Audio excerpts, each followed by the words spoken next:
I consider my years with Richard Fontaine and Zenith Films as a solid foundation for my entrance into the adult entertainment industry.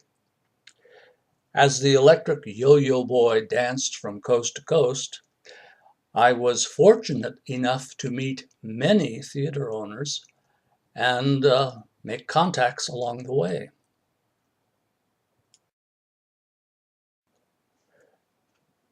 My years with Richard were fun, to say the least. Um, Night Intruder was the first feature film that I appeared in, along with a companion feature called The Big Move. Later went to work on his Dream Boy magazine, and I appeared as a model, but I was also co-editor for the magazine. Um, I guess the most interesting films have yet to be seen. Earthchild Naked Under the World was a gift that Richard gave to me. I directed, I wrote it, and he produced it for me. It was intended to be and is an art film, and I did play the Cinematheque 16 on Sunset Boulevard, where it had an early death. Um, the market was just not ready for it yet. Happy Birthday Davy, on the other hand, was a big success and an invited entry into the Bordeaux Film Festival in France. That was my last film with Richard. But I will always remember that hotly contested Oscar nomination film, The Chocolate-Covered Crotch. Now there was something to be seen.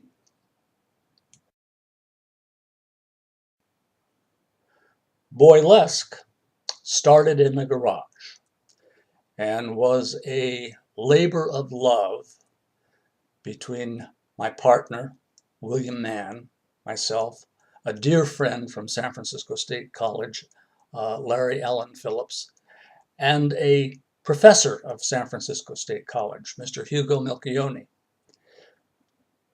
We were kiddies in a garage, and we were going to put on a show. And here are some of the drawings that Hugo did and designs that we had in mind at the time. At this point, though, we had no backers. We had no idea where we were going with it. We were just going to put on a show.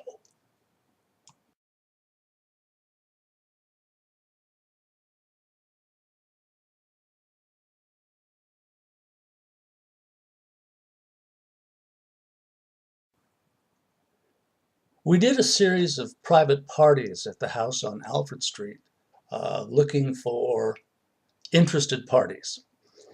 And finally, we did book it into the Coronet Theatre, but we had many private party shows before then. Some of the facts that probably you might find surprising: Jack Wrangler, who was then Jack Stillman, was one of my photographic models at the time, and he did some preliminary publicity photos for me. He never appeared in the first show, but he did appear in several shows later on down the road.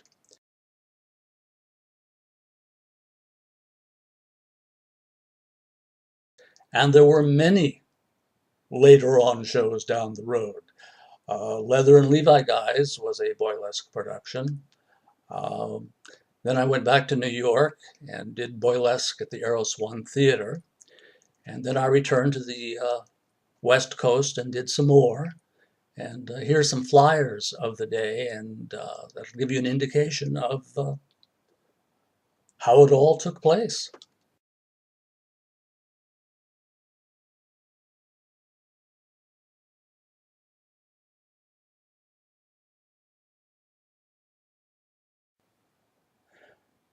There essentially are three stages of Boylesque.